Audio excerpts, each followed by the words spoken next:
بسم الله الرحمن الرحيم. ألف لام ميم.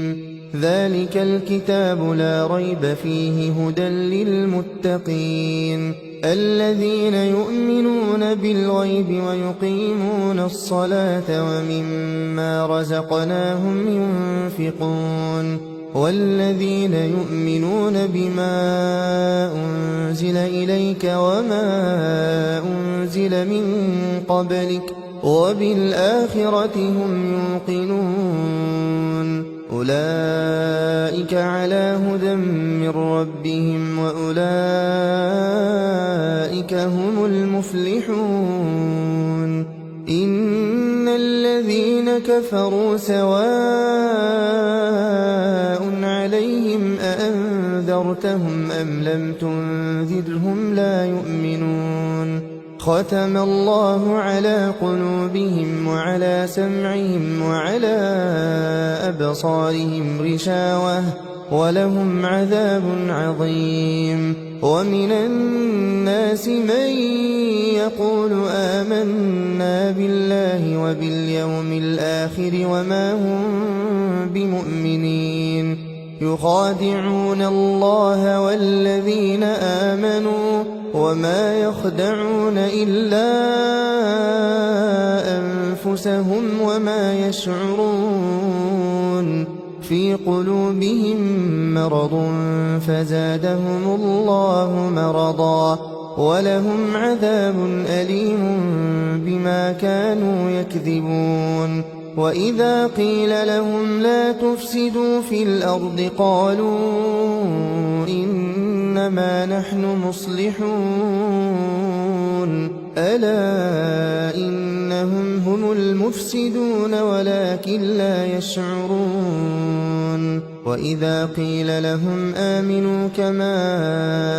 آمن الناس قالوا أنؤمن كما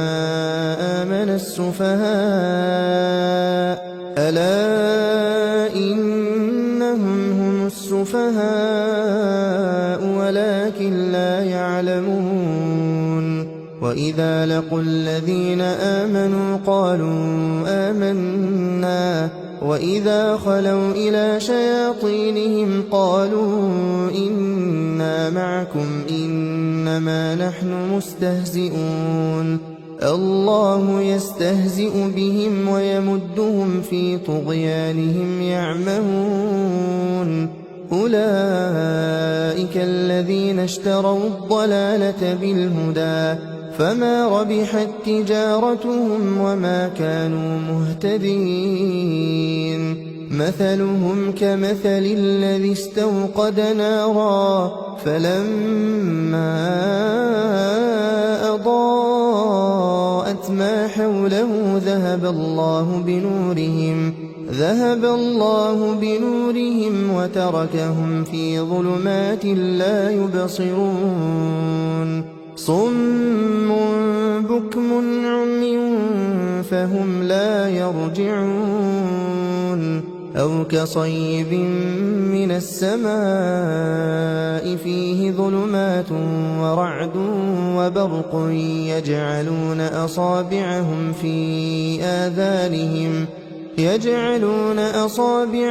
في آذانهم من الصواعق حذر الموت والله محيط بالكافرين. يكاد البرق يخطف أبصارهم كلما أضاء لهم مشوا فيه وإذا أظلم عليهم قاموا ولو شاء الله لذهب بسمعهم وأبصارهم إن الله على كل شيء قدير. يا أيها الناس اعبدوا ربكم الذي خلقكم والذين من قبلكم لعلكم تتقون. الذي جعل لكم الأرض فراشا والسماء بناء وأنزل من السماء ماء فأخرج به من الثمرات رزقا لكم فلا تجعلوا لله أندادا وأنتم تعلمون وإن كنتم في ريب مما نزلنا على عبدنا فأتوا بسورة من مثله وادعوا شهداءكم من دون الله إن كنتم صادقين فإن لم تفعلوا ولن تفعلوا فاتقوا النار التي وقودها الناس والحجارة أعدت للكافرين وبشر الذين آمنوا وعملوا الصالحات أن لهم جنات تجري من تحتها الأنهار كلما رزقوا منها من ثمرة رزقا قالوا هذا الذي رزقنا من قبل وأتوا به متشابها ولهم فيها أزواج مطهرة وهم فيها خالدون إن الله لا يستحيي أن يضرب مثلا ما بعوضة فما فوقها فأما الذين آمنوا فيعلمون أنه الحق من ربهم وأما الذين كفروا فيقولون ماذا أراد الله بهذا مثلا يضل به كثيرا ويهدي به كثيرا وما يضل به إلا الفاسقين الذين ينقضون عهد الله من بعد ميثاقه ويقطعون ما أمر الله به أن يوصل ويفسدون في الأرض أولئك هم الخاسرون كيف تكفرون بالله وكنتم أمواتا فأحياكم ثم يميتكم ثم يحييكم ثم إليه ترجعون هو الذي خلق لكم ما في الأرض جميعا ثم استوى إلى السماء فسواهن 7 سماوات وهو بكل شيء عليم وإذ قال ربك للملائكة إني جاعل في الأرض خليفة قالوا أتجعل فيها من يفسد فيها ويسفك الدماء ونحن نسبح بحمدك ونقدس لك قال إني أعلم ما لا تعلمون وعلم آدم الأسماء كلها ثم عرضهم على الملائكة فقال أنبئوني بأسماء هؤلاء إن كنتم صادقين قالوا سبحانك لا علم لنا إلا ما علمتنا إنك أنت العليم الحكيم قال يا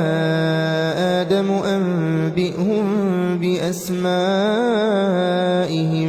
فلما أنبأهم بأسمائهم قال ألم أقل لكم إني أعلم غيب السماوات والأرض وأعلم ما تبدون وما كنتم تكتمون وإذ قلنا للملائكة اسجدوا لآدم فسجدوا إلا إبليس أبى واستكبر وكان من الكافرين وقلنا يا آدم اسكن أنت وزوجك الجنة وكلا منها رغدا حيث شئتما ولا تقربا هذه الشجرة فتكونا من الظالمين فأزلهما الشيطان عنها فأخرجهما مما كانا فيه وقلنا اهبطوا بعضكم لبعض عدو ولكم في الأرض مستقر ومتاع إلى حين فتلقى آدم من ربه كلمات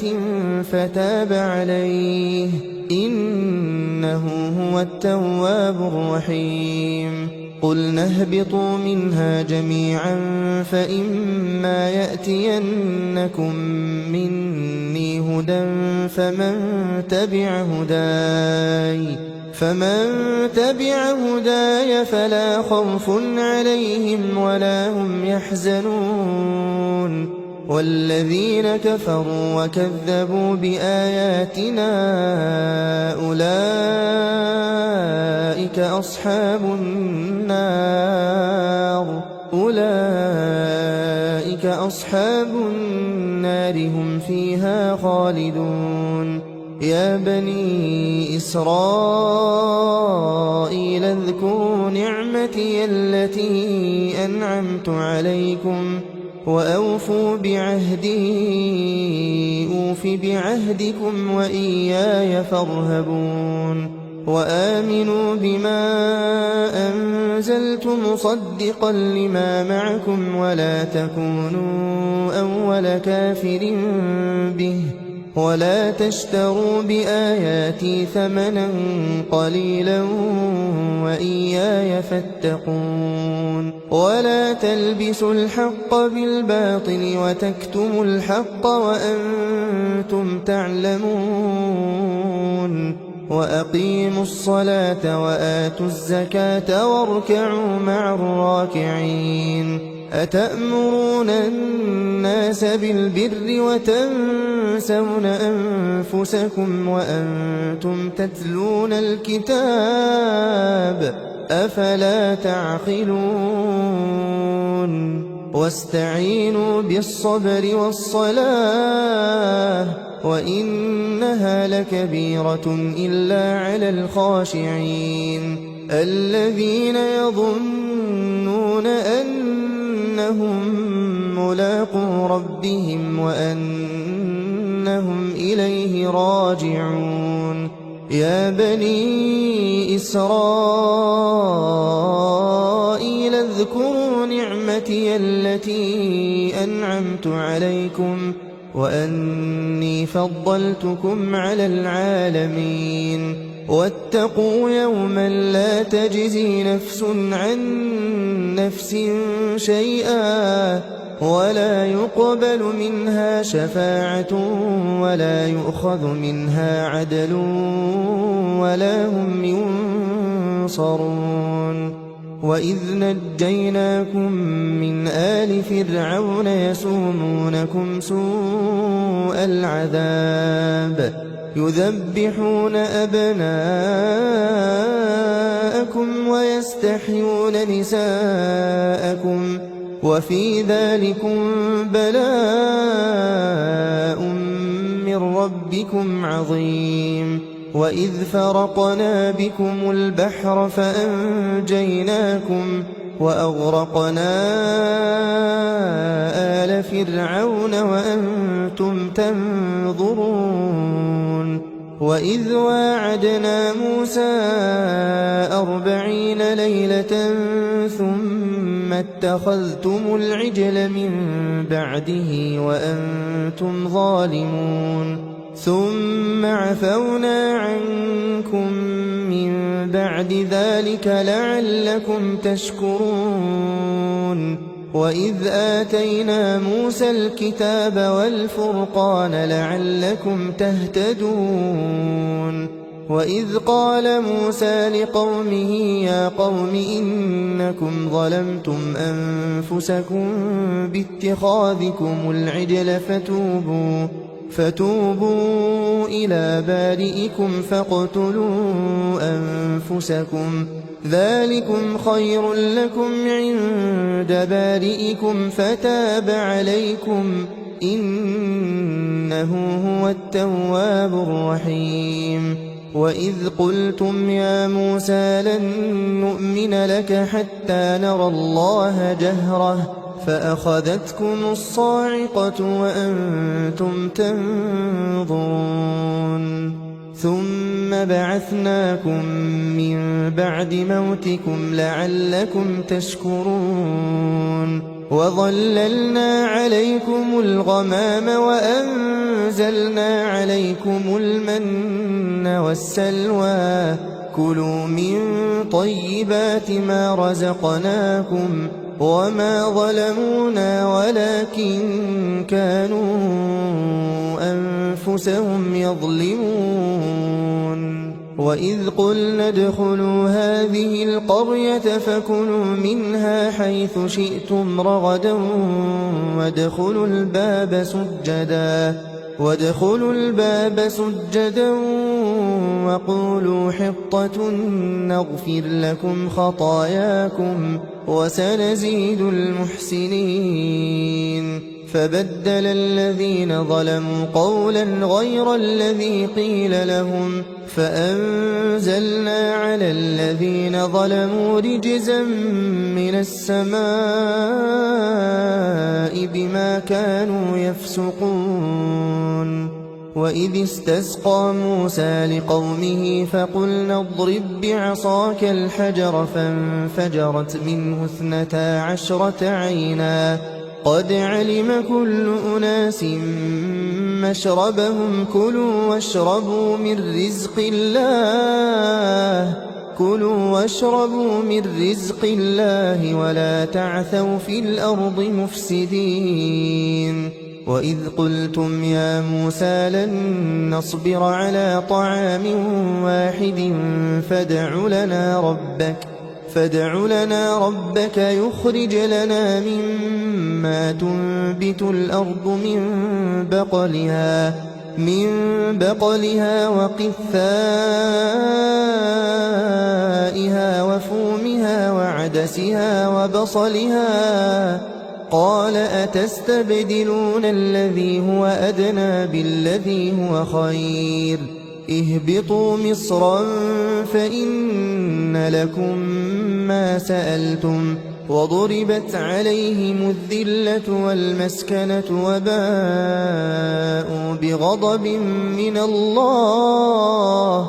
ذلك بأنهم كانوا يكفرون بآيات الله ويقتلون النبيين بغير الحق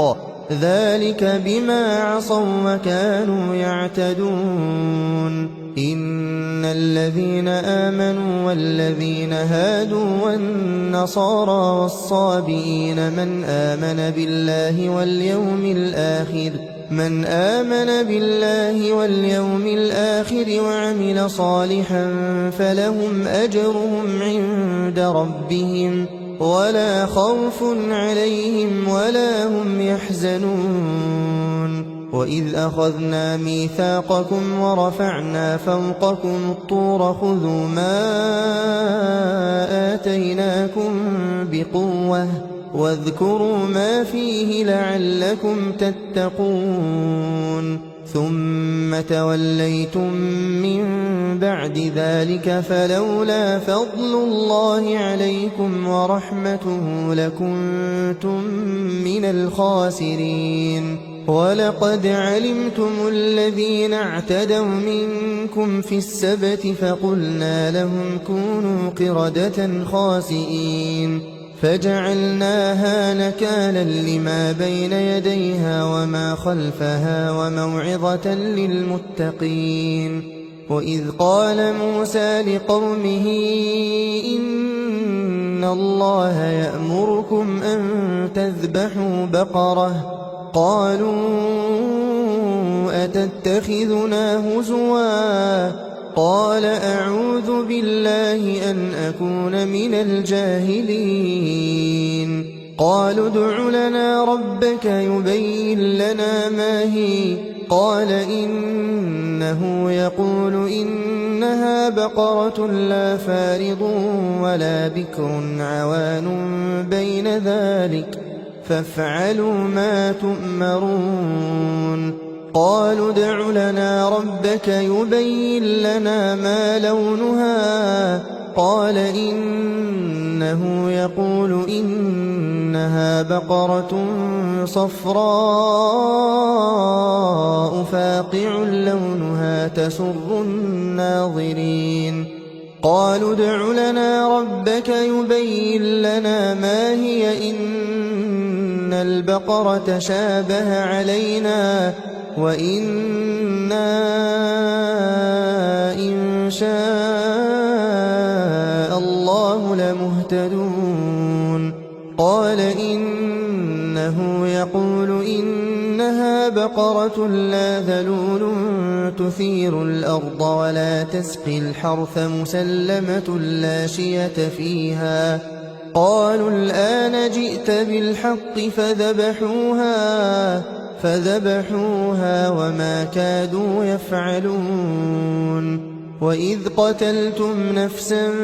فادارأتم فيها والله مخرج ما كنتم تكتمون فقلنا اضربوه ببعضها كذلك يحيي الله الموتى ويريكم آياته لعلكم تعقلون ثم قست قلوبكم من بعد ذلك فهي كالحجارة أو أشد قسوة وإن من الحجارة لما يتفجر منه الأنهار وإن منها لما يشقق فيخرج منه الماء وإن منها لما يهبط من خشية الله وما الله بغافل عما تعملون أفتطمعون أن يؤمنوا لكم وقد كان فريق منهم يسمعون كلام الله ثم يحرفونه من بعد ما عقلوه وهم يعلمون وإذا لقوا الذين آمنوا قالوا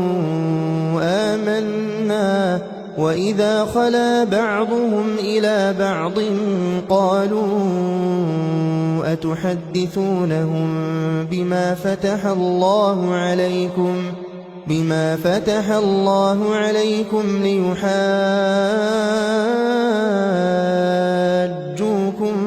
به عند ربكم أفلا تعقلون أولا يعلمون أن الله يعلم ما يسرون وما يعلنون ومنهم أميون لا يعلمون الكتاب إلا أماني وإنهم إلا يظنون فويل للذين يكتبون الكتاب بأيديهم ثم يقولون هذا من عند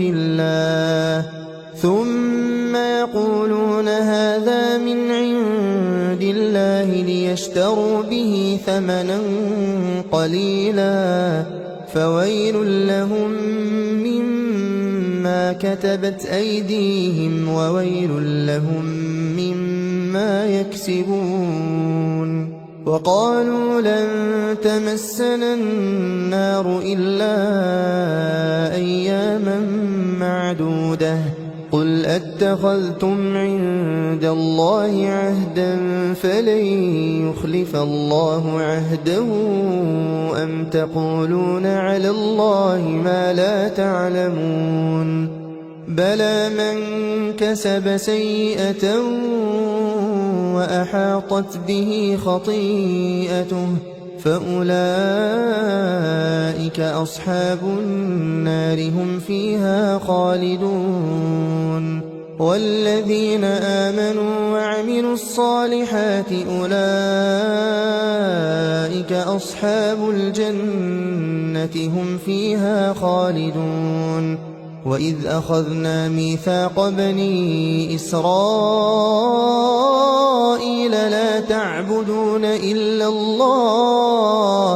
لا تعبدون إلا الله وبالوالدين إحسانا وذي القربى واليتامى والمساكين وقولوا للناس حسنا وأقيموا الصلاة وآتوا الزكاة ثم توليتم إلا قليلا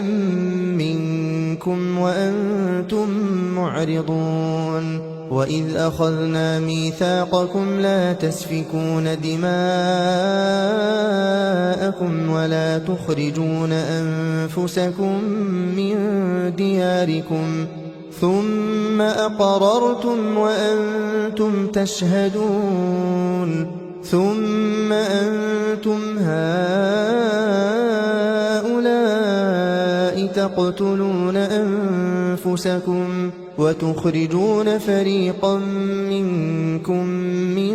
ديارهم تظاهرون عليهم بالإثم والعدوان وإن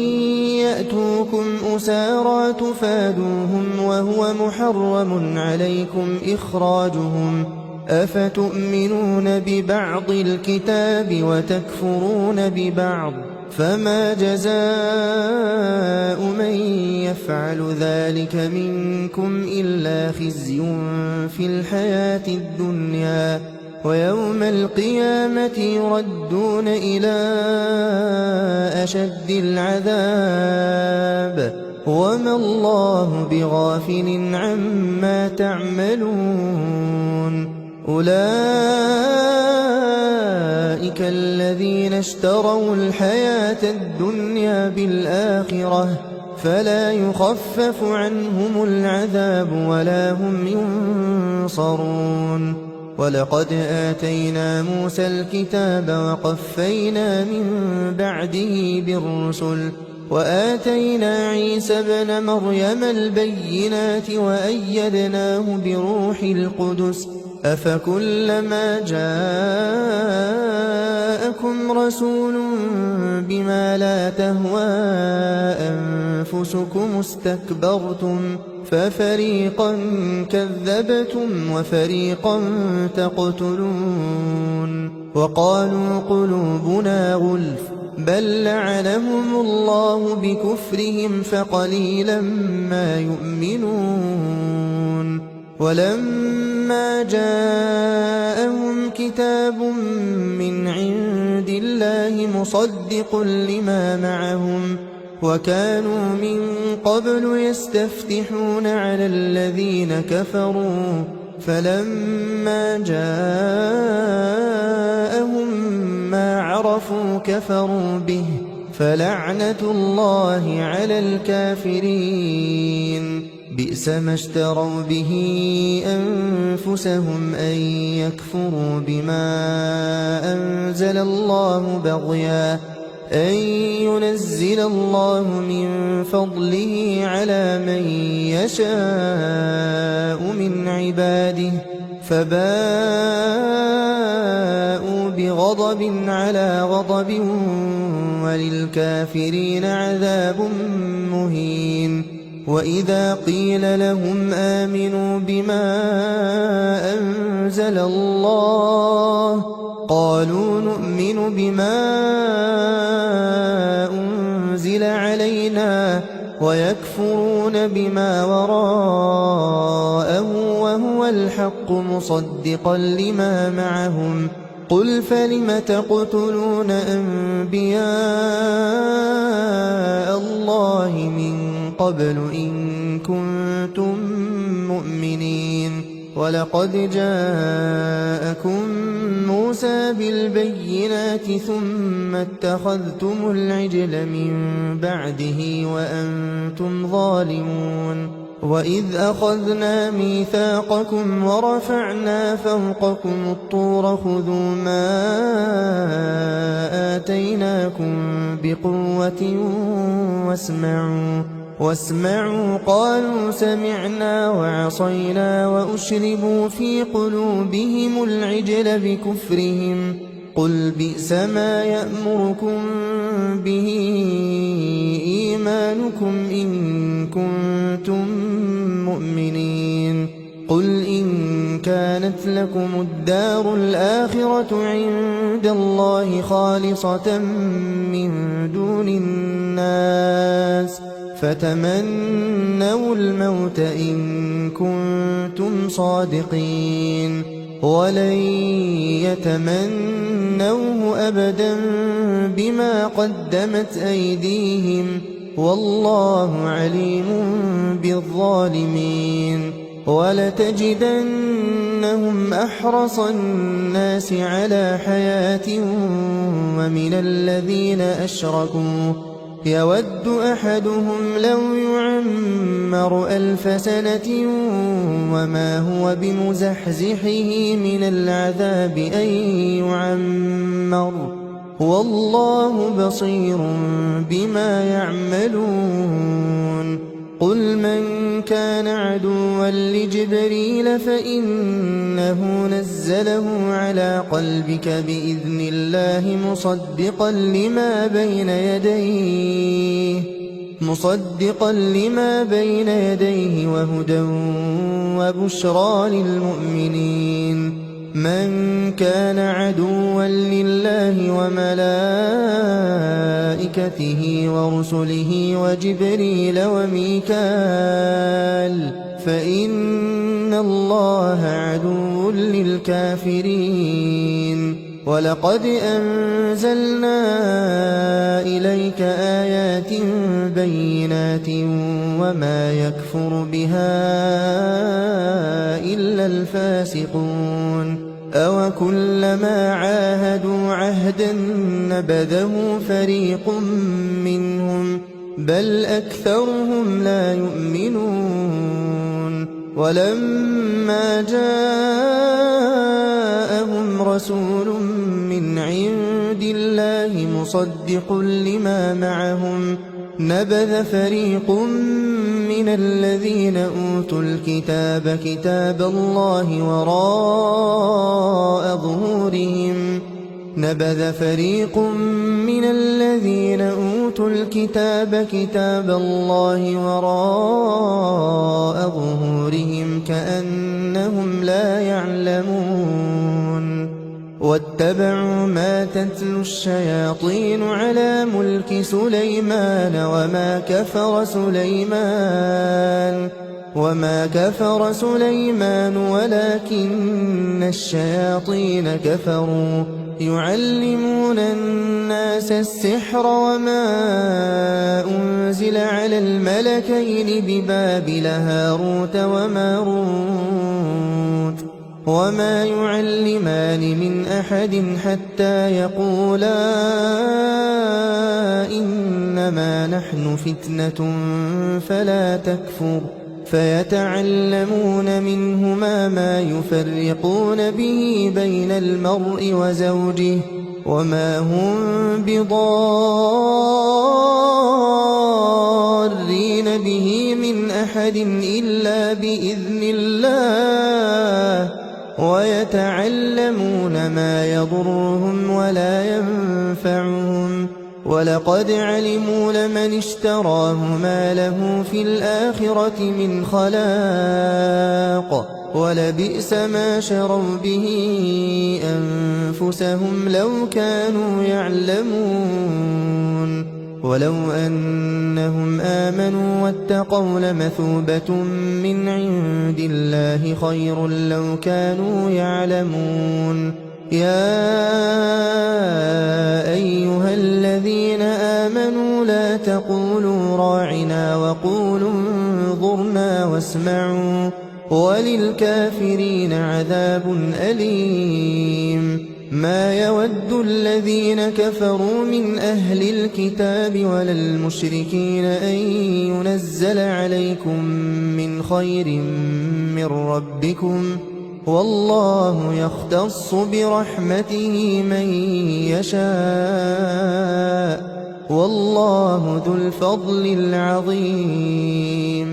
ما ننسخ من آية أو ننسها نأت بخير منها أو مثلها ألم تعلم أن الله على كل شيء قدير ألم تعلم أن الله له ملك السماوات والأرض وما لكم من دون الله من ولي ولا نصير أم تريدون أن تسألوا رسولكم كما سئل موسى من قبل ومن يتبدل الكفر بالإيمان فقد ضل سواء السبيل ود كثير من أهل الكتاب لو يردونكم من بعد إيمانكم كفارا حسدا من عند أنفسهم من بعد ما تبين لهم الحق فاعفوا واصفحوا حتى يأتي الله بأمره إن الله على كل شيء قدير وأقيموا الصلاة وآتوا الزكاة وما تقدموا لأنفسكم من خير تجدوه عند الله إن الله بما تعملون بصير وقالوا لن يدخل الجنة إلا من كان هودا أو نصارى تلك أمانيهم قل هاتوا برهانكم إن كنتم صادقين بلى من أسلم وجهه لله وهو محسن فله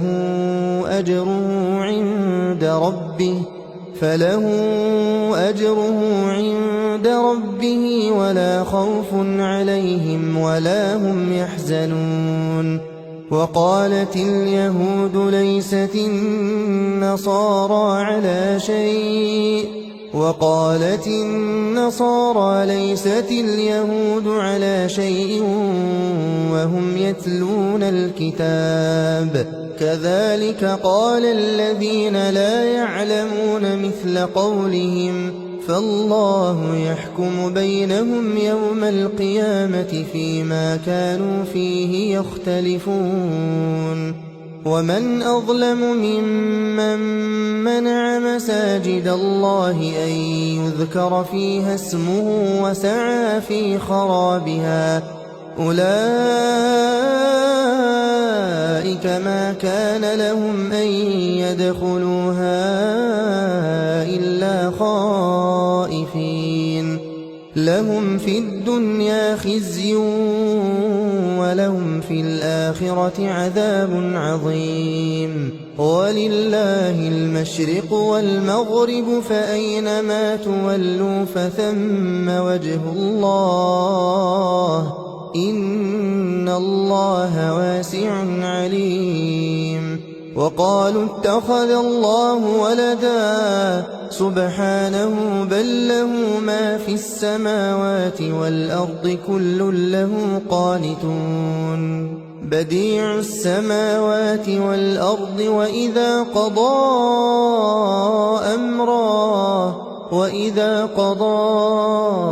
أمرا فإنما يقول له كن فيكون وقال الذين لا يعلمون لولا يكلمنا الله أو تأتينا آية كذلك قال الذين من قبلهم مثل قولهم تشابهت قلوبهم قد بينا الآيات لقوم يوقنون إنا أرسلناك بالحق بشيرا ونذيرا ولا تسأل عن أصحاب الجحيم ولن ترضى عنك اليهود ولا النصارى حتى تتبع ملتهم قل إن هدى الله هو الهدى ولئن اتبعت أهواءهم بعد الذي جاءك من العلم ما لك من الله من ولي ولا نصير الذين آتيناهم الكتاب يتلونه حق تلاوته أولئك يؤمنون به ومن يكفر به فأولئك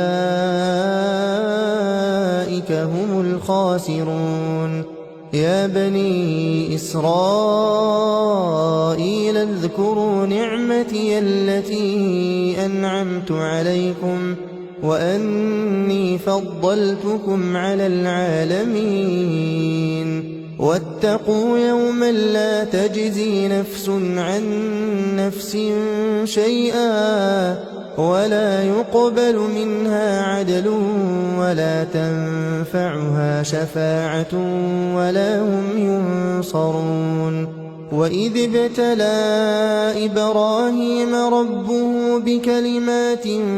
فأتمهن قال إني جاعلك للناس إماما قال ومن ذريتي قال لا ينال عهد الظالمين وإذ جعلنا البيت مثابة للناس وأمنا واتخذوا من مقام إبراهيم مصلى وعهدنا إلى إبراهيم وإسماعيل أن طهرا بيتي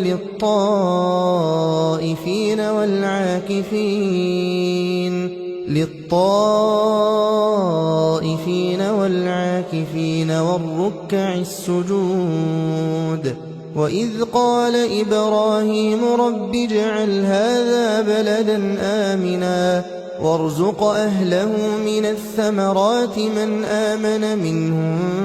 بالله واليوم الآخر قال ومن كفر فأمتعه قليلا ثم أضطره إلى عذاب النار وبئس المصير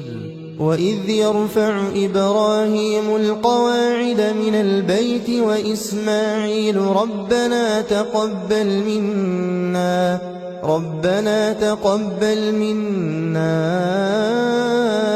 إنك أنت السميع العليم ربنا واجعلنا مسلمين لك ومن ذريتنا أمة مسلمة لك وأرنا مناسكنا وتب علينا إنك أنت التواب الرحيم ربنا وابعث فيهم رسولا منهم يتلو عليهم آياتك ويعلمهم الكتاب والحكمة ويزكيهم إنك أنت العزيز الحكيم ومن يرغب عن ملة إبراهيم إلا من سفه نفسه ولقد اصطفيناه في الدنيا وإنه في الآخرة لمن الصالحين إذ قال له ربه أسلم قال أسلمت لرب العالمين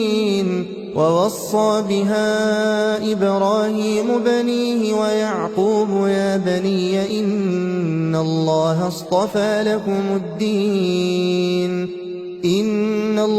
اصطفى لكم الدين فلا تموتن إلا وأنتم مسلمون أم كنتم شهداء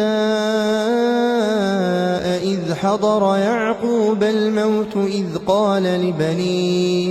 إذ قال لبنيه ما تعبدون من بعدي قالوا نعبد إلهك وإله آبائك إبراهيم وإسماعيل وإسحاق إلها واحدا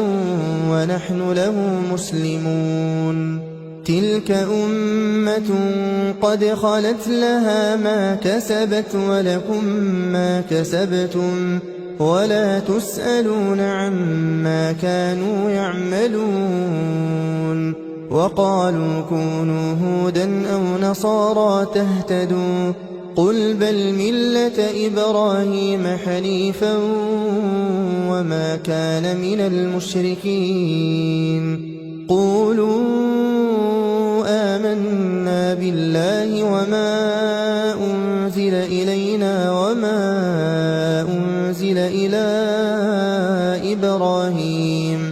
وما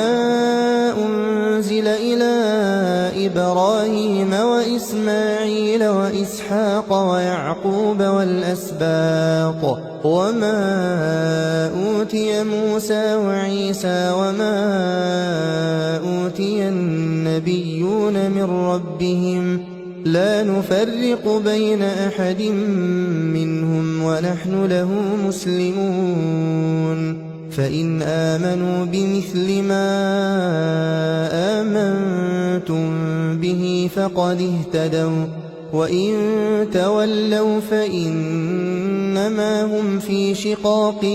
فسيكفيكهم الله وهو السميع العليم صبغة الله ومن أحسن من الله صبغة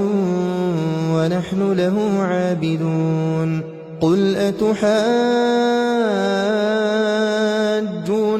في الله وهو ربنا وربكم ولنا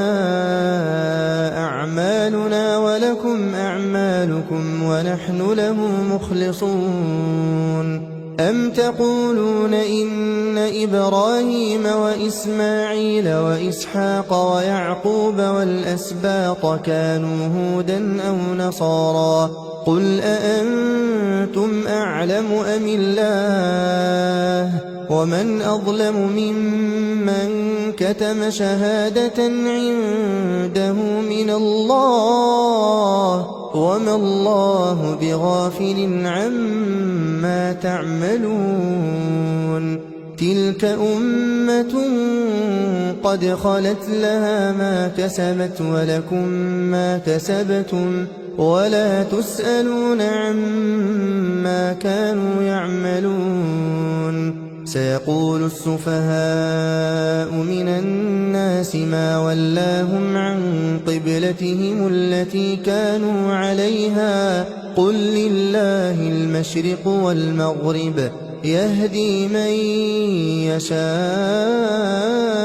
إلى صراط مستقيم وكذلك جعلناكم أمة وسطا لتكونوا شهداء على الناس ويكون الرسول عليكم شهيدا وما جعلنا القبلة التي كنت عليها إلا لنعلم من يتبع الرسول ممن ينقلب على عقبيه وإن كانت لكبيرة إلا على الذين هدى الله وما كان الله ليضيع إيمانكم إن الله بالناس لرءوف رحيم قد نرى تقلب وجهك في السماء فلنولينك قبلة ترضاها فول وجهك شطر المسجد الحرام وحيث ما كنتم فولوا وجوهكم شطره وإن الذين أوتوا الكتاب ليعلمون أنه الحق من ربهم وما الله بغافل عما يعملون ولئن أتيت الذين أوتوا الكتاب بكل آية ما تبعوا قبلتك وما أنت بتابع قبلتهم وما بعضهم بتابع قبلة بعض ولئن اتبعت أهواءهم من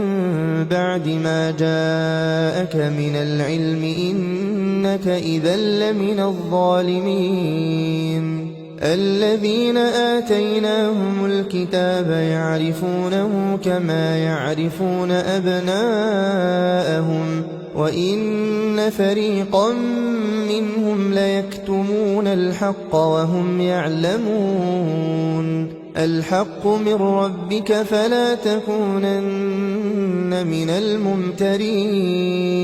ولكل وجهة هو موليها فاستبقوا الخيرات أينما تكونوا يأت بكم الله جميعا إن الله على كل شيء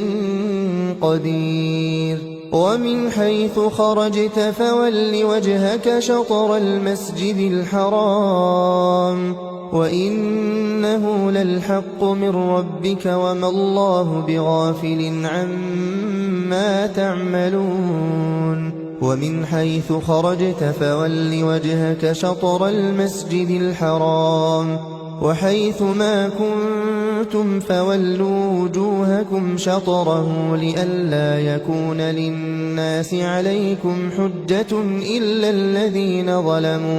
إلا الذين ظلموا منهم فلا تخشوهم واخشوني ولأتم نعمتي عليكم ولعلكم تهتدون كما أرسلنا فيكم رسولا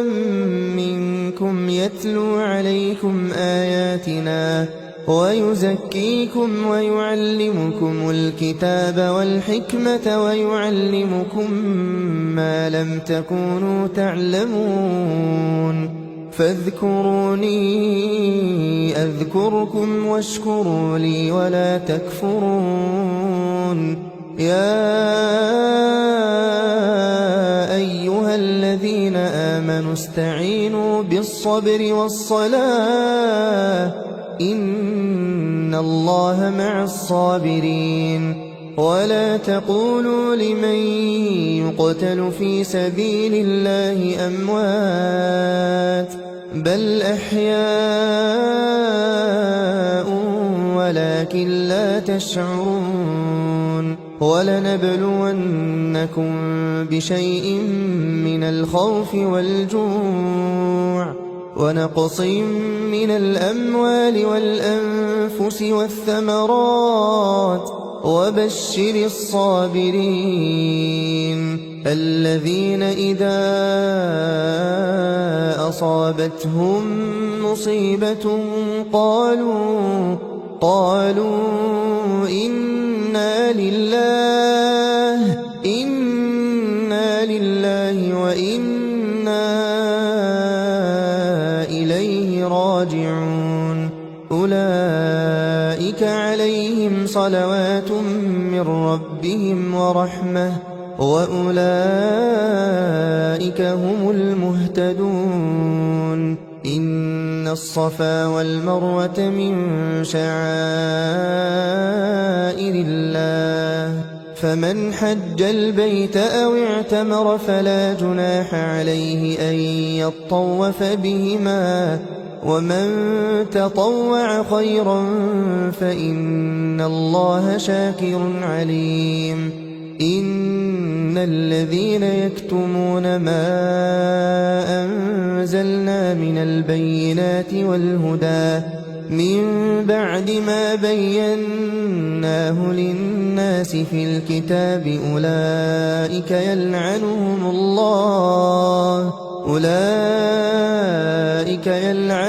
الله ويلعنهم اللاعنون إلا الذين تابوا وأصلحوا وبينوا فأولئك أتوب عليهم وأنا التواب الرحيم إن الذين كفروا وماتوا وهم كفار أولئك عليهم لعنة الله والملائكة والناس أجمعين خالدين فيها لا يخفف عنهم العذاب ولا هم ينظرون وإلهكم إله واحد لا إله إلا هو الرحمن الرحيم إن في خلق السماوات والأرض واختلاف الليل والنهار والفلك التي تجري في البحر بما ينفع الناس وما أنزل الله من السماء من ماء فأحيا به الأرض بعد موتها وبث فيها من كل دابة وتصريف الرياح والسحاب المسخر بين السماء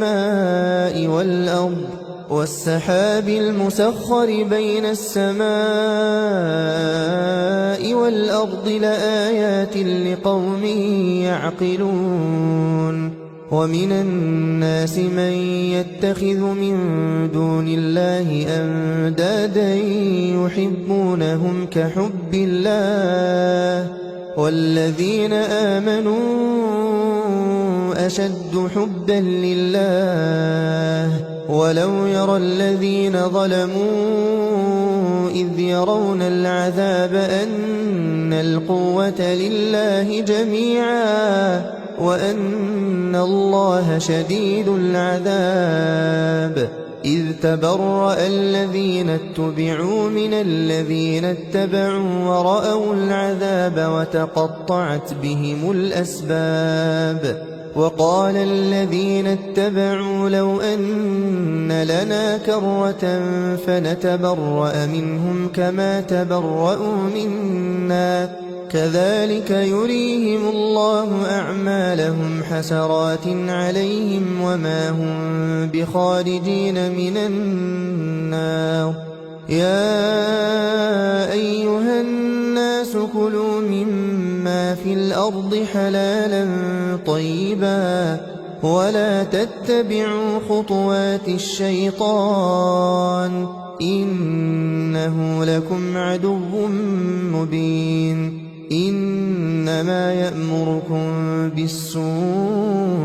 والفحشاء وأن تقولوا على الله ما لا تعلمون وإذا قيل لهم اتبعوا ما أنزل الله قالوا بل نتبع ما ألفينا عليه آباءنا أولو كان آباؤهم لا يعقلون شيئا ولا يهتدون ومثل الذين كفروا كمثل الذي ينعق بما لا يسمع إلا دعاء ونداء صم بكم عمي فهم لا يعقلون يا أيها الذين آمنوا كلوا من طيبات ما رزقناكم واشكروا لله إن كنتم إياه تعبدون إنما حرم عليكم الميتة والدم ولحم الخنزير وما أهل به لغير الله فمن اضطر غير باغ ولا عاد فلا إثم عليه إن الله غفور رحيم إن الذين يكتمون ما أنزل الله من الكتاب ويشترون به ثمنا قليلا أولئك ما يأكلون في بطونهم إلا النار ولا يكلمهم الله يوم القيامة ولا يزكيهم ولهم عذاب أليم أولئك الذين اشتروا الضلالة بالهدى والعذاب بالمغفرة فما أصبرهم على النار ذلك بأن الله نزل الكتاب بالحق وإن الذين اختلفوا في الكتاب لفي شقاق بعيد ليس البر أن تولوا وجوهكم قبل المشرق والمغرب ولكن البر من آمن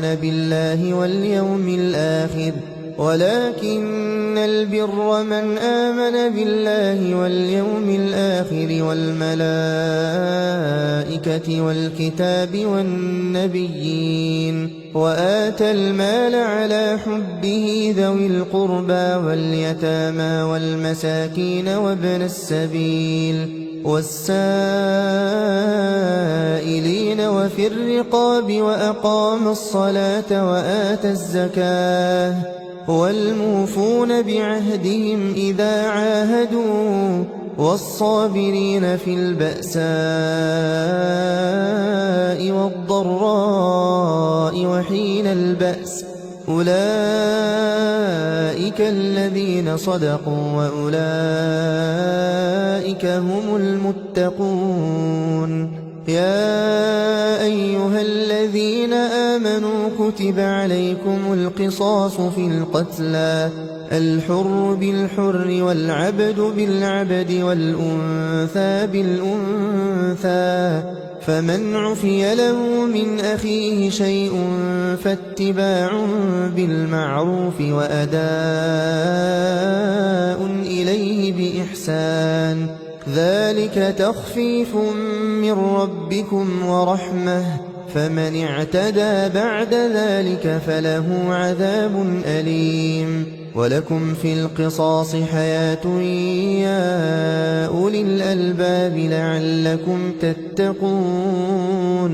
كتب عليكم إذا حضر أحدكم الموت إن ترك خيرا الوصية للوالدين والأقربين بالمعروف حقا على المتقين فمن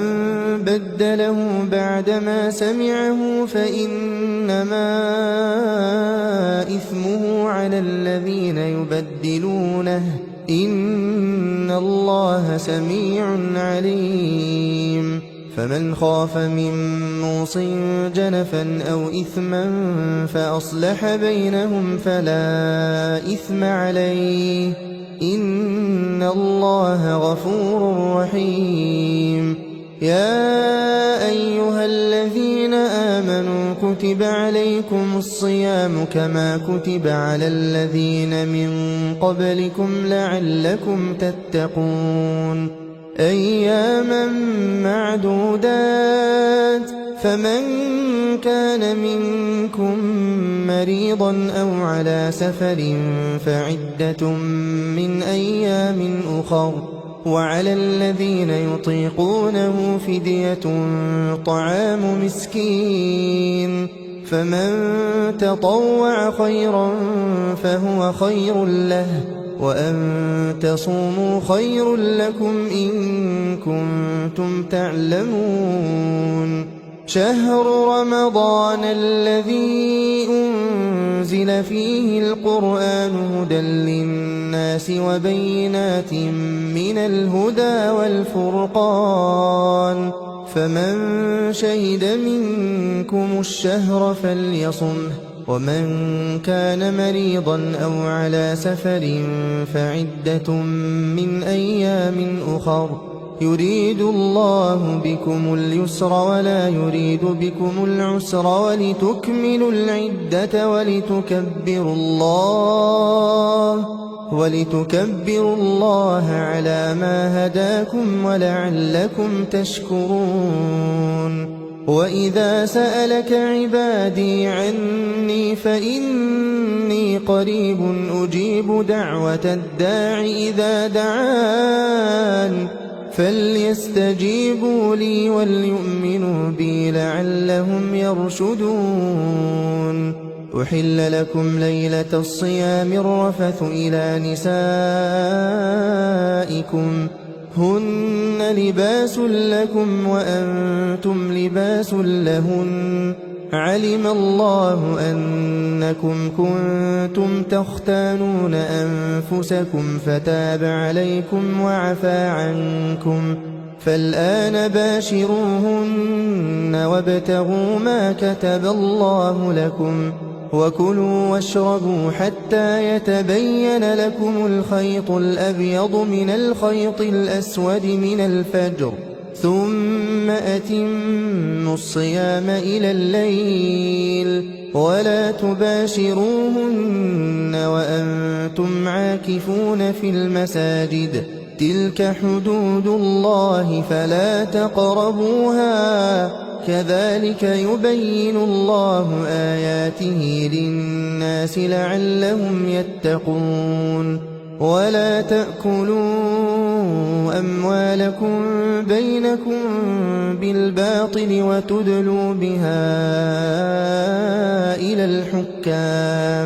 وتدلوا بها إلى الحكام لتأكلوا فريقا من أموال الناس بالإثم وأنتم تعلمون يسألونك عن الأهلة قل هي مواقيت للناس والحج وليس البر بأن تأتوا البيوت من ظهورها ولكن البر من اتقى وأتوا البيوت من أبوابها واتقوا الله لعلكم تفلحون وقاتلوا في سبيل الله الذين يقاتلونكم ولا تعتدوا إن الله لا يحب المعتدين واقتلوهم حيث ثقفتموهم وأخرجوهم من حيث أخرجوكم والفتنة أشد من القتل ولا تقاتلوهم عند المسجد الحرام حتى يقاتلوكم فيه فإن قاتلوكم فاقتلوهم كذلك جزاء الكافرين فإن انتهوا فإن الله غفور رحيم وقاتلوهم حتى لا تكون فتنة ويكون الدين لله فإن انتهوا فلا عدوان إلا على الظالمين الشهر الحرام بالشهر الحرام والحرمات قصاص فمن اعتدى عليكم فاعتدوا عليه بمثل ما اعتدى عليكم واتقوا الله واعلموا أن الله مع المتقين وأنفقوا في سبيل الله ولا تلقوا بأيديكم إلى التهلكة وأحسنوا إن الله يحب المحسنين وأتموا الحج والعمرة لله فإن أحصرتم فما استيسر من الهدي ولا تحلقوا رؤوسكم حتى يبلغ الهدي محله فمن كان منكم مريضا أو به أذى من رأسه ففدية من صيام أو صدقة أو نسك فإذا أمنتم فمن تمتع بالعمرة إلى الحج فما استيسر من الهدي فمن لم يجد فصيام 3 أيام في الحج و7 إذا رجعتم تلك 10 كاملة ذلك لمن لم يكن أهله حاضر المسجد الحرام واتقوا الله واعلموا أن الله شديد العقاب الحج أشهر معلومات فمن فرض فيهن الحج فلا رفث ولا فسوق ولا جدال في الحج وما تفعلوا من خير يعلمه الله وتزودوا فإن خير الزاد التقوى واتقون يا أولي الألباب. ليس عليكم جناح أن تبتغوا فضلا من ربكم، فإذا أفضتم من عرفات فاذكروا الله عند المشعر الحرام، واذكروه كما هداكم وإن كنتم من قبله لمن الضالين.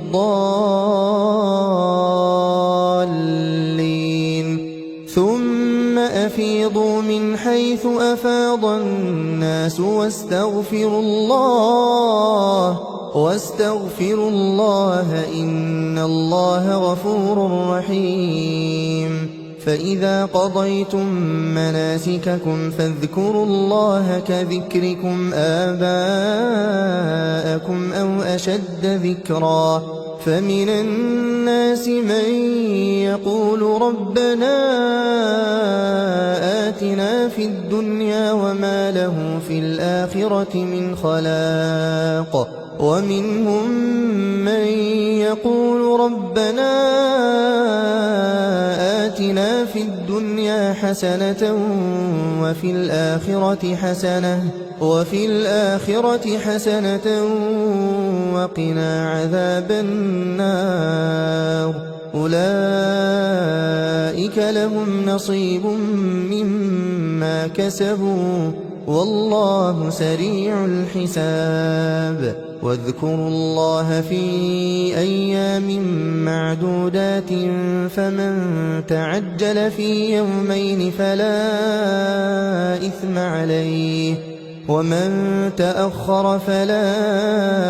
إثم عليه لمن اتقى. واتقوا الله واعلموا أنكم إليه تحشرون. ومن الناس من يعجبك قوله في الحياة الدنيا ويشهد الله على ما في قلبه وهو ألد الخصام. وإذا تولى سعى في الأرض ليفسد فيها ويهلك الحرث والنسل والله لا يحب الفساد. وإذا قيل له اتق الله أخذته العزة بالإثم فحسبه جهنم ولبئس المهاد. ومن الناس من يشري نفسه ابتغاء مرضات الله والله رؤوف بالعباد. يا أيها الذين آمنوا ادخلوا في السلم كافة ولا تتبعوا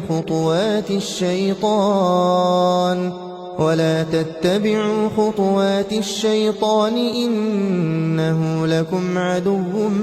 مبين. فإن زللتم من بعد ما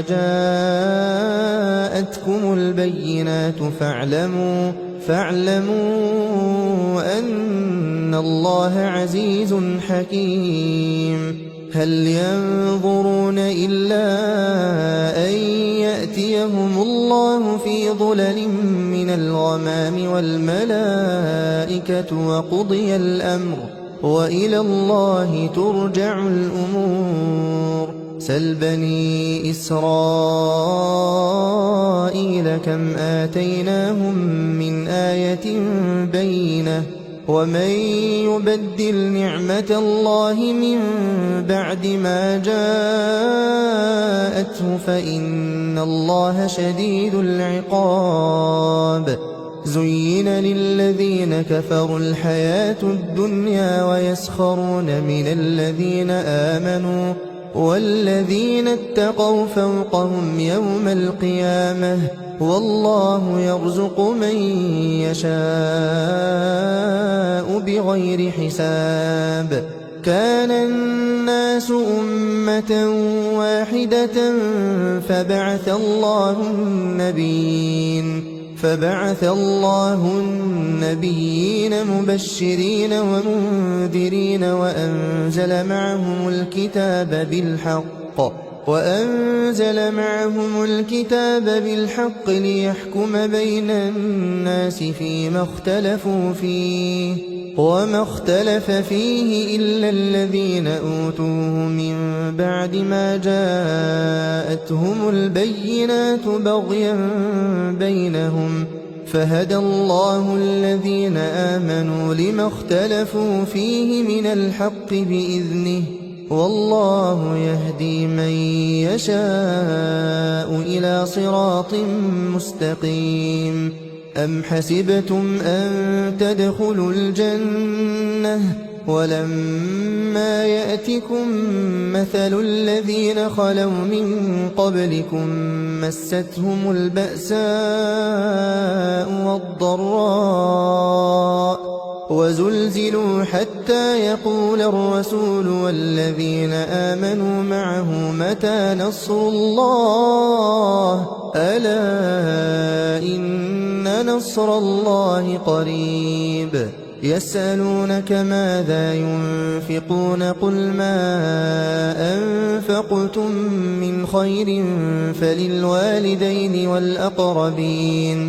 فللوالدين والأقربين واليتامى والمساكين وابن السبيل وما تفعلوا من خير فإن الله به عليم. كتب عليكم القتال وهو كره لكم وعسى أن تكرهوا شيئا وهو خير لكم وعسى أن تحبوا شيئا وهو شر لكم والله يعلم وأنتم لا تعلمون. يسألونك عن الشهر الحرام قتال فيه قل قتال فيه كبير وصد عن سبيل الله وكفر به والمسجد الحرام وإخراج أهله منه أكبر عند الله والفتنة أكبر من القتل ولا يزالون يقاتلونكم حتى يردوكم عن دينكم إن استطاعوا ومن يرتد منكم عن دينه فيمت وهو كافر فأولئك حبطت أعمالهم في الدنيا والآخرة وأولئك أصحاب النار هم فيها خالدون. إن الذين آمنوا والذين هاجروا وجاهدوا في سبيل الله أولئك يرجون رحمة الله والله غفور رحيم. يسألونك عن الخمر والميسر قل فيهما إثم كبير ومنافع للناس وإثمهما أكبر من نفعهما ويسألونك ماذا ينفقون قل العفو كذلك يبين الله لكم الآيات لعلكم تتفكرون في الدنيا والآخرة. ويسألونك عن اليتامى قل إصلاح لهم خير وإن تخالطوهم فإخوانكم والله يعلم المفسد من المصلح ولو شاء الله لأعنتكم إن الله عزيز حكيم. ولا تنكحوا المشركات حتى يؤمن ولأمة مؤمنة خير من مشركة ولو أعجبتكم ولا تنكحوا المشركين حتى يؤمنوا ولعبد مؤمن خير من مشرك ولو أعجبكم أولئك يدعون إلى النار والله يدعو إلى الجنة والمغفرة بإذنه ويبين آياته للناس لعلهم يتذكرون. ويسألونك عن المحيض قل هو أذى فاعتزلوا النساء في المحيض ولا تقربوهن حتى يطهرن فإذا تطهرن فأتوهن من حيث أمركم الله إن الله يحب التوابين ويحب المتطهرين نساؤكم حرث لكم فأتوا حرثكم أنى شئتم وقدموا لأنفسكم واتقوا الله واعلموا أنكم ملاقوه وبشر المؤمنين ولا تجعلوا الله عرضة لأيمانكم أن تبروا وتتقوا وتصلحوا بين الناس والله سميع عليم لا يؤاخذكم الله باللغو في أيمانكم ولكن يؤاخذكم بما كسبت قلوبكم والله غفور حليم للذين يؤلون من نسائهم تربص 4 أشهر فإن فاءوا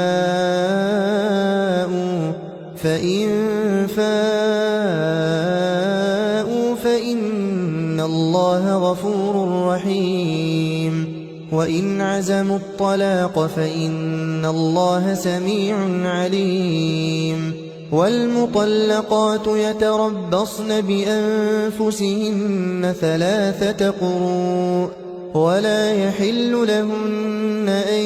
يكتمن ما خلق الله في أرحامهن إن كن يؤمن بالله واليوم الآخر وبعولتهن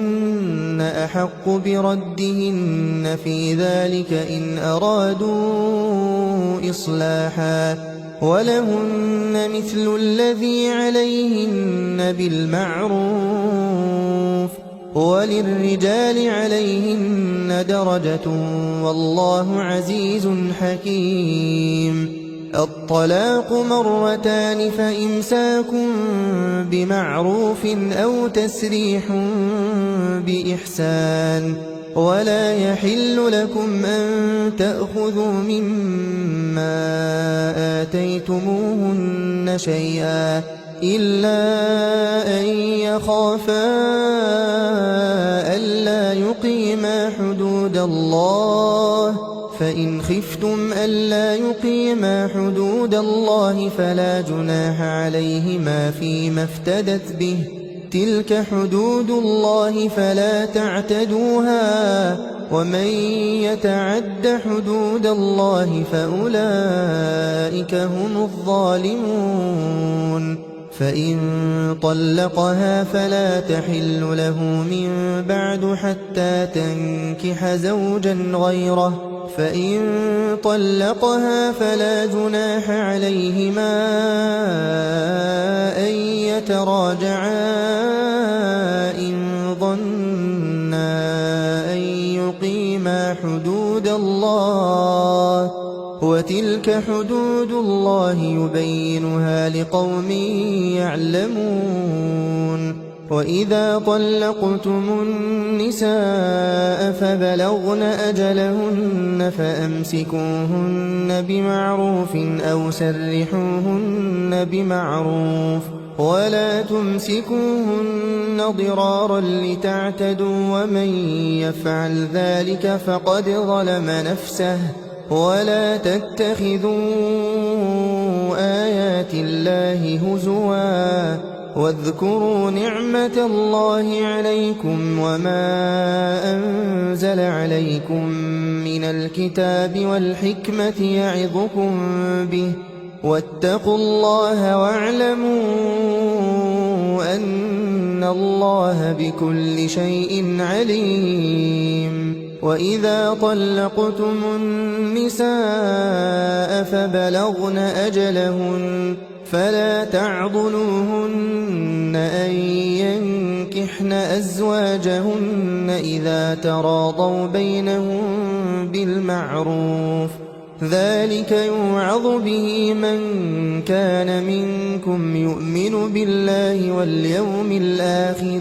ذلكم أزكى لكم وأطهر، والله يعلم وأنتم لا تعلمون. والوالدات يرضعن أولادهن حولين كاملين لمن أراد أن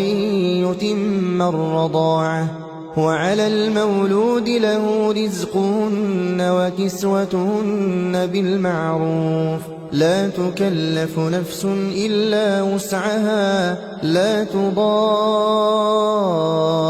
والدة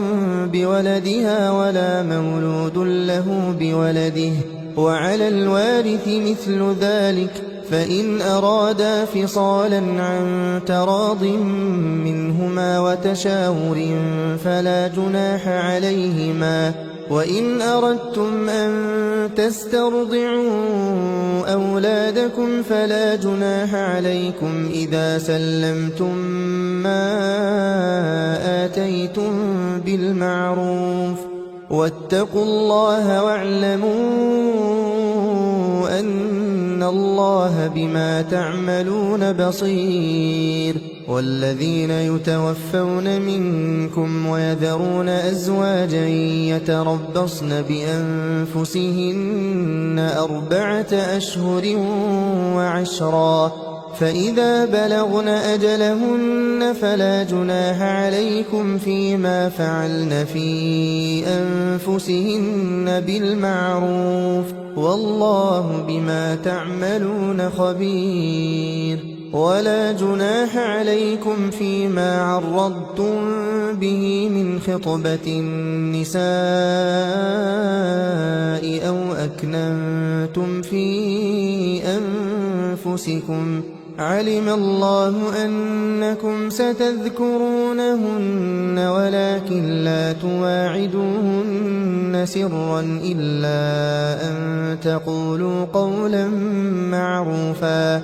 ولا تعزموا عقدة النكاح حتى يبلغ الكتاب أجله، واعلموا أن الله يعلم ما في أنفسكم فاحذروه، واعلموا أن الله غفور حليم. لا جناح عليكم إن طلقتم النساء ما لم تمسوهن أو تفرضوا لهن فريضة، ومتعوهن على الموسع قدره وعلى المقتر قدره متاعا بالمعروف حقا على المحسنين. وإن طلقتموهن من قبل أن تمسوهن وقد فرضتم لهن فريضة فنصف ما فرضتم إلا أن يعفون أو يعفو الذي بيده عقدة النكاح، وأن تعفوا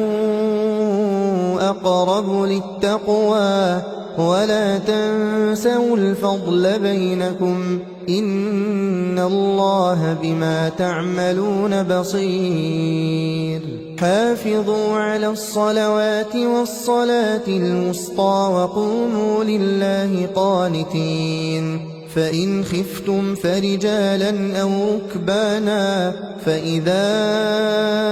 أمنتم فاذكروا الله كما علمكم ما لم تكونوا تعلمون. والذين يتوفون منكم ويذرون أزواجا وصية لأزواجهم متاعا إلى الحول غير إخراج، فإن خرجن فلا جناح عليكم فيما فعلن في أنفسهن من معروف، والله عزيز حكيم. وَلِلْمُطَلَّقَاتِ مَتَاعٌ بِالْمَعْرُوفِ حَقًّا عَلَى الْمُتَّقِينَ كَذَلِكَ يُبَيِّنُ اللَّهُ لَكُمْ آيَاتِهِ لَعَلَّكُمْ تَعْقِلُونَ أَلَمْ تَرَ إِلَى الَّذِينَ خَرَجُوا مِن دِيَارِهِمْ وَهُمْ أُلُوفٌ حَذَرَ الْمَوْتِ فَقَالَ لَهُمُ اللَّهُ مُوتُوا ثُمَّ أَحْيَاهُمْ إِنَّ اللَّهَ لَذُو فَضْلٍ عَلَى النَّاسِ وَلَكِنَّ أَكْثَرَ النَّاسِ لَا يَشْكُرُونَ وَقَاتِلُوا فِي سَبِيلِ اللَّهِ وَاعْلَمُوا أَنَّ اللَّهَ سَمِيعٌ عَلِيمٌ مَنْ ذَا الَّذِي يُقْرِضُ اللَّهَ قَرْضًا حَسَنًا فَيُضَاعِفَهُ لَهُ أَضْعَافًا كَثِيرَةً وَاللَّهُ يَقْبِضُ وَيَبْسُطُ وَإِلَيْهِ تُرْجَعُونَ أَلَمْ تَرَ إِلَى الْمَلَإِ مِنْ بَنِي إِسْرَائِيلَ مِنْ بَعْدِ مُوسَى إذ قالوا لنبي لهم ابْعَثْ لنا ملكا نقاتل في سبيل الله قال هل عسيتم إن كتب عليكم القتال ألا تقاتلوا قالوا وما لنا ألا نقاتل في سبيل الله وقد أخرجنا من ديارنا وأبنائنا فلما كتب عليهم القتال تولوا إلا قليلا منهم والله عليم بالظالمين وقال لهم نبيهم إن الله قد بعث لكم طالوت ملكا قالوا أنى يكون له الملك علينا ونحن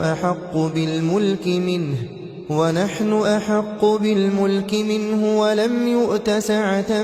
من المال قال إن الله اصطفاه عليكم وزاده بسطة في العلم والجسم والله يؤتي ملكه من يشاء والله واسع عليم وقال لهم نبيهم إن آية ملكه أن يأتيكم التابوت فيه سكينة من ربكم وبقية مما ترك آل موسى وآل هارون تحمله الملائكة إن في ذلك لآية لكم إن كنتم مؤمنين فلما فصل طالوت بالجنود قال إن الله مبتليكم بنهر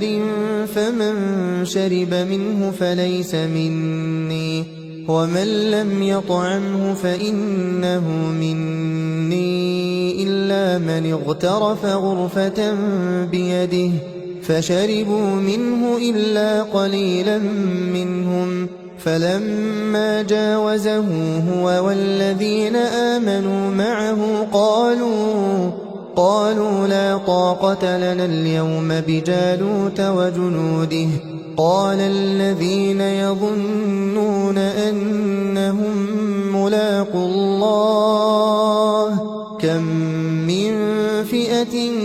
قليلة غلبت فئة كثيرة بإذن الله والله مع الصابرين ولما برزوا لجالوت وجنوده قالوا ربنا أفرغ علينا صبرا وثبت أقدامنا وانصرنا على القوم الكافرين فهزموهم بإذن الله وقتل داود جالوت وآتاه الله الملك والحكمة وعلمه مما يشاء ولولا دفع الله الناس بعضهم ببعض لفسدت الأرض ولكن الله ذو فضل على العالمين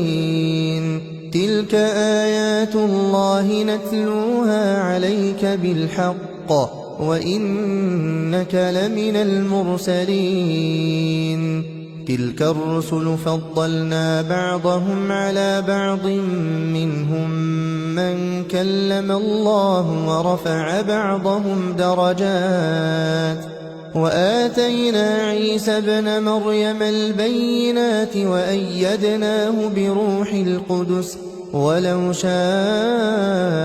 الله ما اقتتل الذين من بعدهم من بعد ما جاءتهم البينات ولكن اختلفوا فمنهم من آمن ومنهم من كفر ولو شاء الله ما اقتتلوا ولكن الله يفعل ما يريد يا أيها الذين آمنوا أنفقوا مما رزقناكم من قبل أن يأتي يوم لا بيع فيه ولا خلة ولا شفاعة والكافرون هم الظالمون الله لا إله إلا هو الحي القيوم لا تأخذه سنة ولا نوم له ما في السماوات وما في الأرض من ذا الذي يشفع عنده إلا بإذنه يعلم ما بين أيديهم وما خلفهم ولا يحيطون بشيء من علمه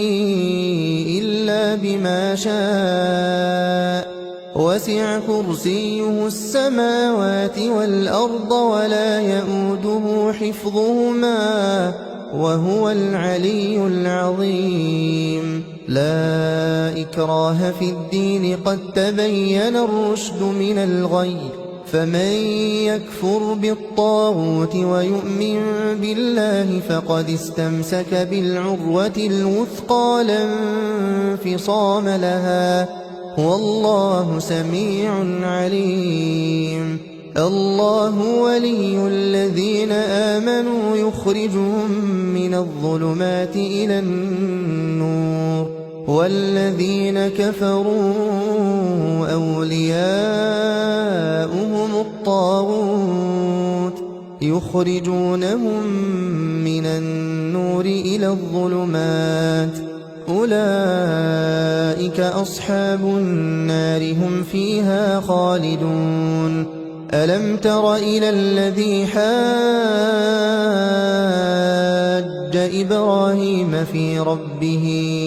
أن آتاه الله الملك إذ قال إبراهيم ربي الذي يحيي ويميت قال أنا أحيي وأميت قال إبراهيم فإن الله يأتي بالشمس من المشرق فأت بها من المغرب فبهت الذي كفر والله لا يهدي القوم الظالمين أو كالذي مر على قرية وهي خاوية على عروشها قال أنى يحيي هذه الله بعد موتها فأماته الله 100 عام ثم بعثه قال كم لبثت قال لبثت يوما أو بعض يوم قال بل لبثت 100 عام فانظر إلى طعامك وشرابك لم يتسنه وانظر إلى حمارك ولنجعلك آية للناس وانظر إلى العظام كيف ننشزها ثم نكسوها لحما فلما تبين له قال أعلم أن الله على كل شيء قدير وإذ قال إبراهيم رب أرني كيف تحيي الموتى قال أولم تؤمن قال بلى ولكن ليطمئن قلبي قال فخذ 4 من الطير فصرهن إليك ثم اجعل على كل جبل منهن جزءا ثم ادعهن يأتينك سعيا واعلم أن الله عزيز حكيم مثل الذين ينفقون أموالهم في سبيل الله كمثل حبة أنبتت 7 سنابل في كل سنبلة 100 حبة والله يضاعف لمن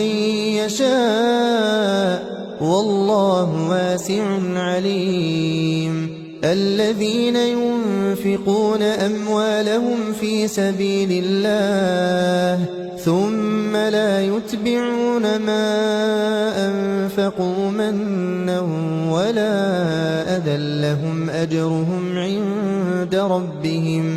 لهم أجرهم عند ربهم ولا خوف عليهم ولا هم يحزنون قول معروف ومغفرة خير من صدقة يتبعها أذى والله غني حليم يا أيها الذين آمنوا لا تبطلوا صدقاتكم بالمن والأذى كالذي ينفق ماله رئاء الناس ولا يؤمن بالله واليوم الآخر فمثله كمثل صفوان عليه تراب فأصابه وابل فتركه صلدا لا يقدرون على شيء مما كسبوا والله لا يهدي القوم الكافرين ومثل الذين ينفقون أموالهم ابتغاء مرضات الله وتثبيتا من أنفسهم كمثل جنة بربوة أصابها وابل فآتت أكلها ضعفين فإن لم يصبها وابل فطل والله بما تعملون بصير أيود أحدكم أن تكون له جنة من نخيل وأعناب تجري من تحتها الأنهار له فيها من كل الثمرات وأصابه الكبر وله ذرية ضعفاء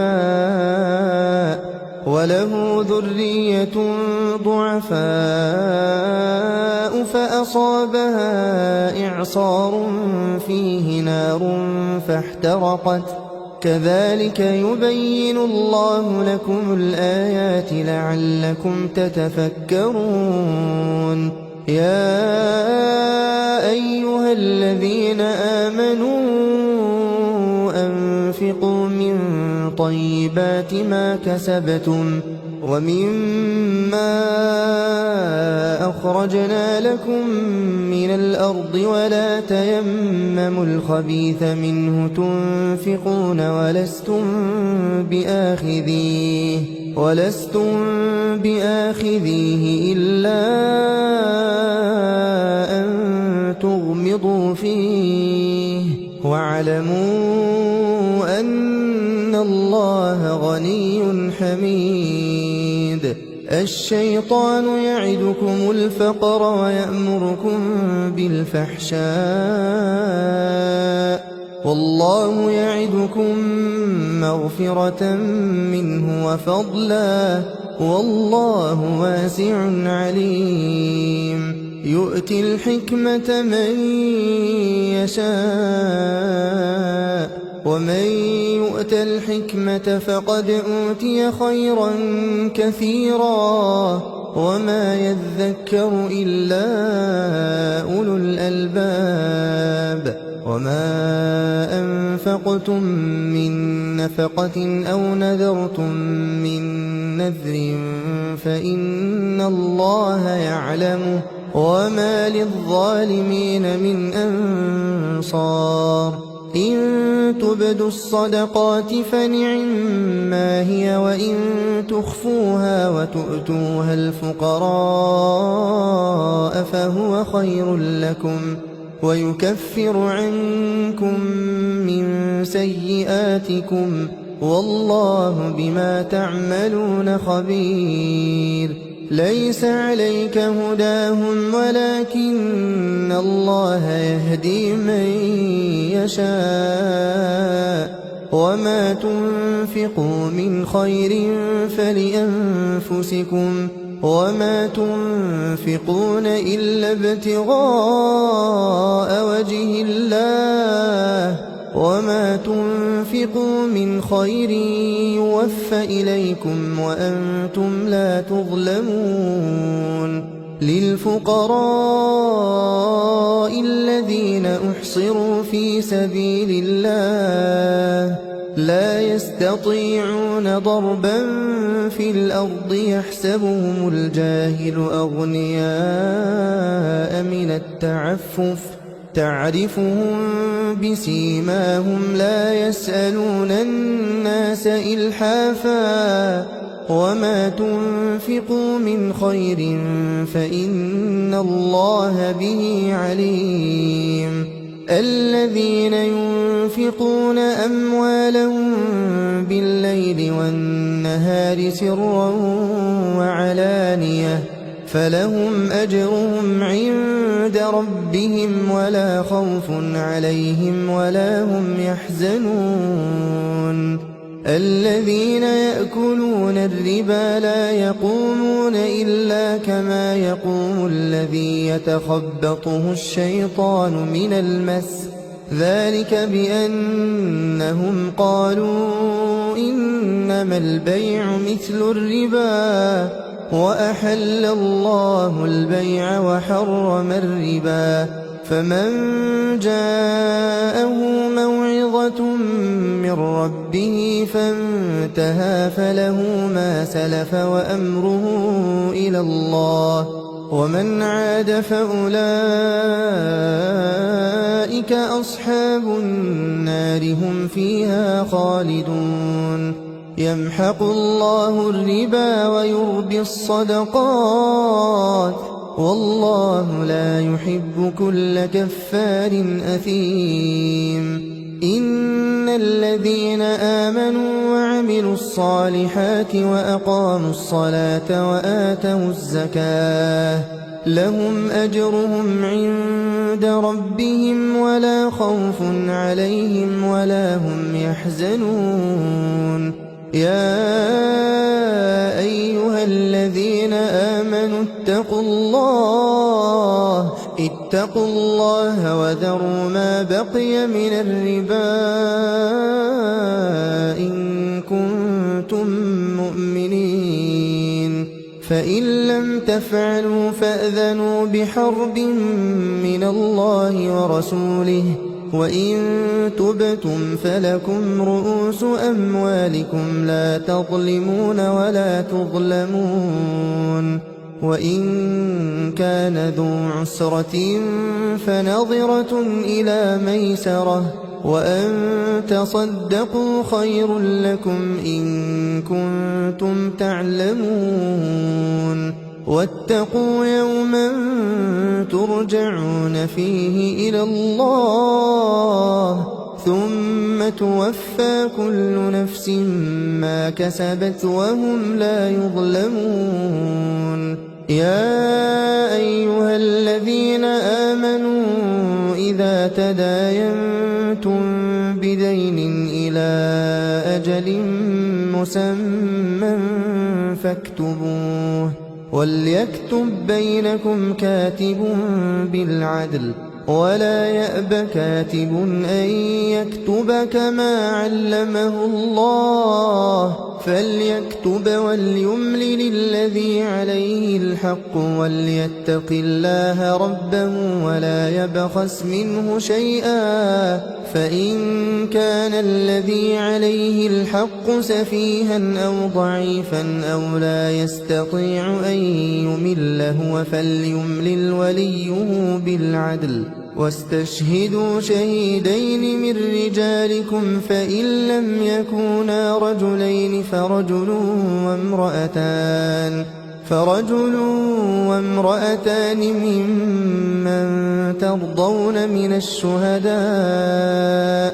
أن تضل إحداهما فتذكر إحداهما الأخرى ولا يأبى الشهداء إذا ما دعوا ولا تسأموا أن تكتبوه صغيرا أو كبيرا إلى أجله ذلكم أقسط عند الله وأقوم للشهادة وأدنى ألا ترتابوا إلا أن تكون تجارة حاضرة تديرونها بينكم فليس عليكم جناح ألا تكتبوها وأشهدوا إذا تبايعتم ولا يضار كاتب ولا شهيد وإن تفعلوا فإنه فسوق بكم واتقوا الله ويعلمكم الله والله بكل شيء عليم وإن كنتم على سفر ولم تجدوا كاتبا فرهان مقبوضة فإن أمن بعضكم بعضا فليؤدي الذي اؤتمن أمانته وليتق الله ربه ولا تكتموا الشهادة ومن يكتمها فإنه آثم قلبه والله بما تعملون عليم لله ما في السماوات وما في الأرض وإن تبدوا ما في أنفسكم أو تخفوه يحاسبكم به الله فيغفر لمن يشاء ويعذب من يشاء والله على كل شيء قدير آمن الرسول بما أنزل إليه من ربه والمؤمنون كل آمن بالله وملائكته وكتبه ورسله لا نفرق بين أحد من رسله وقالوا سمعنا وأطعنا غفرانك ربنا وإليك المصير لا يكلف الله نفسا إلا وسعها لها ما كسبت وعليها ما اكتسبت ربنا لا تؤاخذنا إن نسينا أو أخطأنا ربنا ولا تحمل علينا إصرا كما حملته على الذين من قبلنا ربنا ولا تحملنا ما لا طاقة لنا به واعف عنا واغفر لنا وارحمنا أنت مولانا فانصرنا على القوم الكافرين